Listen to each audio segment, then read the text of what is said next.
घर में शुभ काम की तैयारी के लिए कितना वक्त लगता है। तो पूर्णिमा का दिन था और आज हमारे यहाँ माँ तुलसी और भगवान शालीग्राम का विवाह था।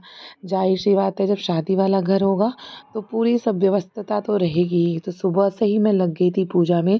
यहाँ पे माँ तुलसी को थोड़ा सा उनको तैयार कर दिया था सुबह ही, और चौक लगा दिया था गेरुए कलर से। साथ साथ में मैं भोग की तैयारी भी कर रही थी। तो यहाँ पे गोभी आलू की सब्जी बना रही थी भोग के लिए, और यहाँ पे अल्पना की भी तैयारी मैं साथ साथ में कर रही थी, जहाँ पे माँ तुलसी को रखना था, जहाँ पे उनको बिराजना था। तो ये इस तरह से कुछ चौक तैयार हुआ था। पूरे घर में मैंने हर मेन चौखट पे ये चौक बनाए थे, जिसके वीडियोज़ आपको आगे मिलेंगे। यहाँ पे भगवान शालीग्राम और भगवान विष्णु के लिए मैं चौकी तैयार कर रही थी।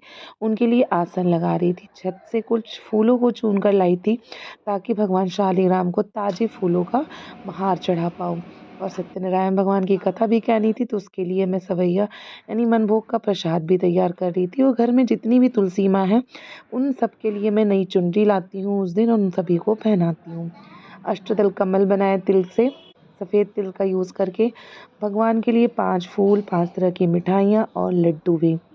यहाँ पे शालीग्राम भी हमारे दूल्हे बन के तैयार थे, और माँ तुलसी को यहाँ पे मैं नए लहंगे मतलब वस्त्र धारण करवा रही थी, और एक एक करके उनको सारा श्रृंगार कर रही थी।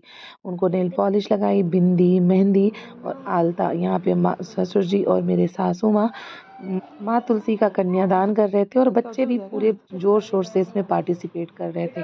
तो सबसे पहले हमने विवाह संपन्न कराया, फिर वर वधू यानी कि माँ तुलसी और भगवान शालीग्राम को भगवान सत्यनारायण की कथा भी सुनाई।